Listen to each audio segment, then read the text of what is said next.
आज हम लोग क्लास 12 के चैप्टर नंबर 2 को, जिसका नाम है एल्कोहल, फिनॉल और ईथर, इस चैप्टर को जीरो लेवल बेसिक से स्टार्ट कर रहे हैं, जिसमें सबसे पहले आपको इसमें एल्काइल और बेंजीन के बारे में जानना होगा।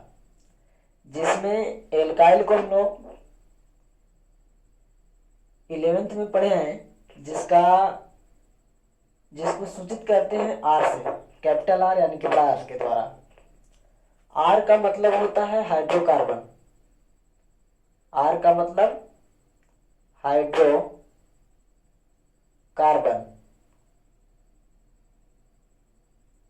एल्काइल एक ग्रुप है, एक समूह, जिसमें हाइड्रोकार्बन होते हैं। और हाइड्रोकार्बन जो है कैसा होता है, तो वैसा हाइड्रोकार्बन जिसको में कार्बन यदि 5 है तो हाइड्रोजन इसके दुगना से 1 ज्यादा होगा, यानी कि 11 होगा।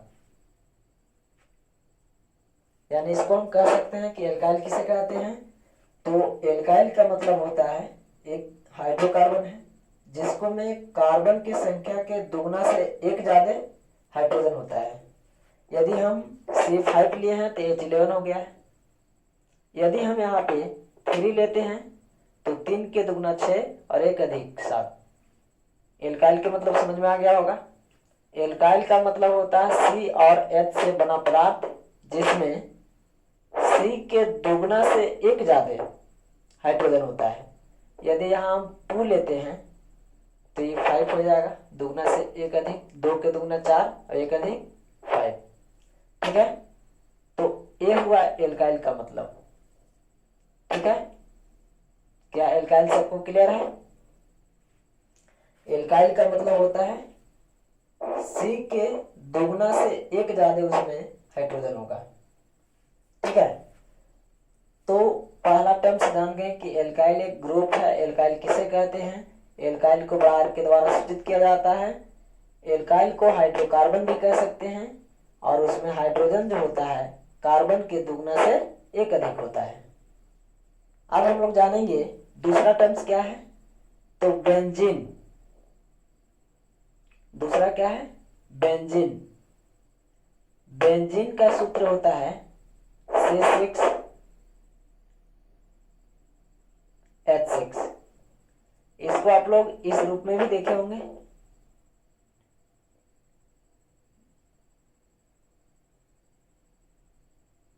बेंजीन आपको ऐसा भी देखने के लिए मिलेगा, क्योंकि बेंजीन की संरचना ऐसा होता है।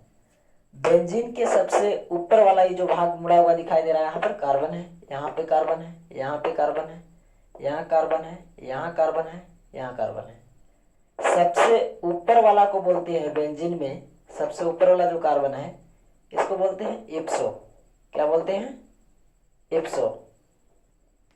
इसके बाद इधर से चलिए या इधर से चलिए, सेकेंड पे जो मिलेगा इसको बोलते हैं ऑर्थो। क्या बोलते हैं? ऑर्थो। और इसके बाद थर्ड में अगर इधर से चलते हैं तो थर्ड ही होगा, इधर से चलते हैं तो थर्ड ही होगा। ये जो होता है इसको बोलते हैं मेटा। और इसी प्रकार सबसे नीचे जब जो कार्बन होता है उसको बोलते हैं पैरा। क्या बोलते हैं? पैरा। अब इसमें ध्यान देना है कि हम लोग बेंजीन और एल्काइल के बारे में जान गए।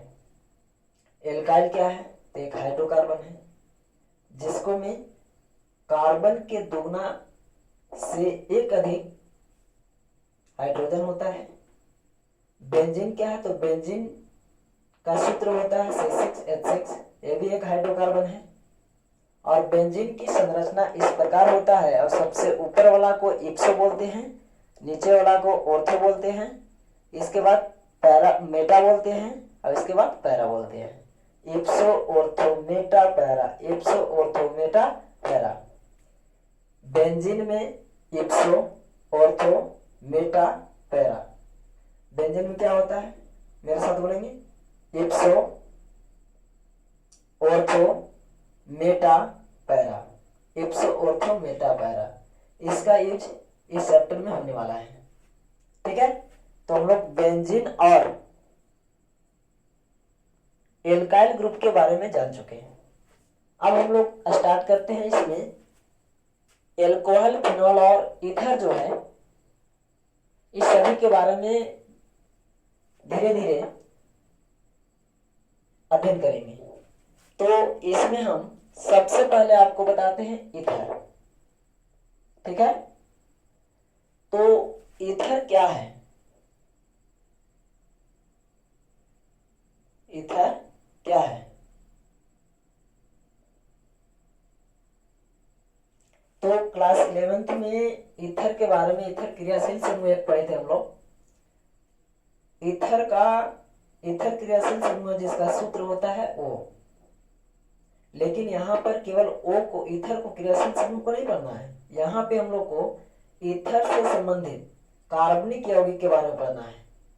ठीक है, जिसमें आपको मालूम होगा या मालूम नहीं है तो यहाँ पर देखना है ईथर कहते किसे हैं। तो O को ईथर कहते हैं, O को ईथर कहते हैं। और O का लेविस बनाया जाए, लेविस का एक अलग लेक्चर है मेरे चैनल पर।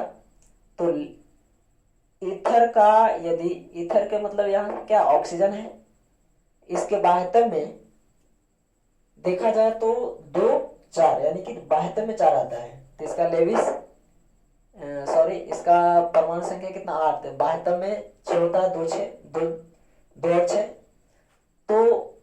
और 6। तो ईथर का यदि लेविस बनाया जाए तो 6 इलेक्ट्रॉन होता है, 1 2 3 4 5 6, जिसमें 2 अयुग्मित होता है। इसका मतलब कि इसको बंद बनाने की क्षमता कितना है? 2। O के 2 हाथ होता है, O के 2 हाथ ईथर का। और दोनों तरफ क्या होता है? R जुड़ा होता है। O का 2 हाथ होता है जिसमें दोनों साइड R जुड़ा होता है। एक को R और एक को R डैश भी देखने के लिए मिलेगा ऐसे। तो इसमें ईथर किसे कहते हैं? तो बोल सकते हैं कि जब ईथर क्रियाशील समूह से दोनों तरफ या एल्काइल ग्रुप जुड़ा होता है तो उसे हम लोग ईथर कहते हैं।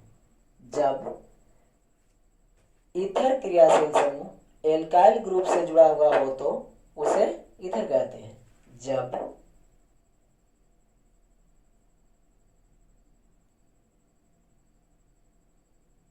R से O क्रियाशील समूह, O क्रियाशील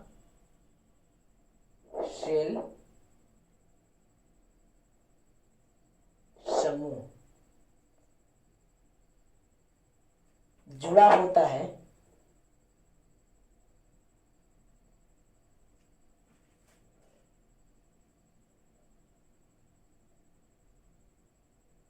तो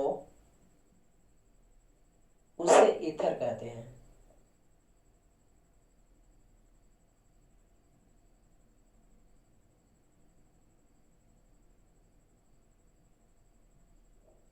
ठीक है, ईथर क्रियाशील समूह का सूत्र O होता है। एल्काइल के बारे में भी हम लोग जस्ट पढ़े। जब ईथर क्रियाशील समूह एल्काइल ग्रुप से जुड़ा होता है तो उसे हम लोग ईथर कहते हैं या ईथर वाला कार्बनिक यौगिक कहते हैं। यहाँ पे ईथर वाला कार्बनिक यौगिक के बारे में ही अध्ययन करना है। ठीक है, तो ध्यान देना, ईथर के कितना हाथ? तो ईथर के 2 हाथ होता है। इसमें दोनों तरफ R जुड़ा होता है, जो कि एक तरफ R और एक को R डैश कहते हैं। ठीक है, R के मतलब क्या हुआ? एल्काइल ग्रुप, यानी कि हाइड्रोकार्बन। दुगना से एक अधिक क्या होता है? हाइड्रोजन होता है। तो ईथर में आपको कभी कभी दोनों तरफ R जो होता है समान संख्या वाला कार्बन होगा। जैसे फर्स्ट पॉइंट, O से इधर जो है CH3 यानी क्या जुड़ा हुआ है, और इधर जो है आपको CH3 जुड़ा हुआ है। CH3 दोनों तरफ CH3 है, तो R इधर भी CH3, R इधर भी CH3। R में कितना कार्बन? तो 1 कार्बन, इधर भी R में 1 कार्बन। यानी कि R एक कार्बन का है और इधर भी R एक कार्बन का है, तो दोनों R आपस में क्या हुआ, बराबर। तो जब दोनों तरफ वाला R में कार्बन की संख्या बराबर होता है तो उसे बोलते हैं कि दोनों R आपस में बराबर है। तो जब दोनों R आपस में बराबर होगा तो इस प्रकार के ईथर को हम लोग बोलते हैं सममित ईथर। जब दोनों ईथर से जुड़ा हुआ दोनों R आपस में कार्बन की संख्या समान होगा, दोनों यानी कि आपस में बराबर होगा, तो उसको बोलते हैं सममित ईथर। सममित ईथर। इसी को इंग्लिश में देखा जाए तो सिमेट्रिकल ईथर।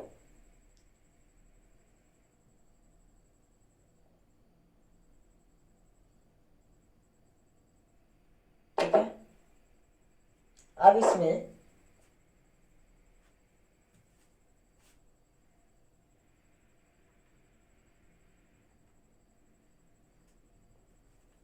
जब दोनों आर बराबर होगा तो क्या बोलते हैं, सममित ईथर यानी कि सिमेट्रिकल ईथर। फर्स्ट कंडीशन, जब दोनों तरफ आर में कार्बन की संख्या बराबर होगा, समान होगा, तो उसे बोलते हैं सिमेट्रिकल ईथर। जैसे इसका एग्जांपल देखा जाए तो एग्जांपल में CH3 CH2O CH2 CH3 होगा। या इसी प्रकार और एग्जांपल देखा जाए तो इधर यदि C2H5 है O तो इधर भी C2H5 होना चाहिए, यानी कि सिमेट्रिकल ईथर हो गया। इसी प्रकार एक और कंडीशन है, पहला ही था। दूसरा कंडीशन क्या है भाई, तो दूसरा है कि जब O के दोनों तरफ जो R होता है, ये R आपस में बराबर नहीं होगा, यानी कि एक तरफ ज्यादा कार्बन होगा और एक तरफ कम कार्बन होगा। जैसे O, तो O में इधर जो है CH3 को जोड़ दिए, जुड़ा हुआ है, और इधर जो है C2H5 जुड़ा हुआ है। दोनों R है, दोनों R है, क्योंकि दुगना से एक ज्यादा, एक के दुगना दो और एक अधिक तीन, दो के दुगना चार, एक अधिक पांच, यानी कि ए भी R है, ए भी R है। लेकिन इसमें कार्बन की संख्या दो है, यानी कि दो कार्बन का R, और इसमें कार्बन की संख्या एक है, तो एक कार्बन का R। ठीक है। अब इसमें ध्यान देने योग्य बात है कि दो कार्बन का R, एक कार्बन का R, तो दोनों R आपस में क्या है, बराबर नहीं है।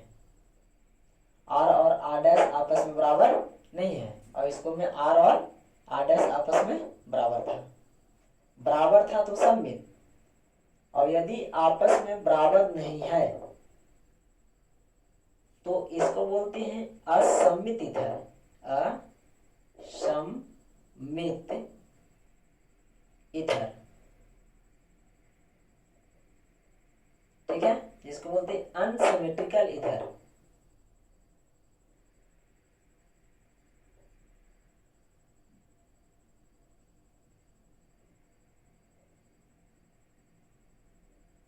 इसका यदि एग्जाम्पल देखा जाए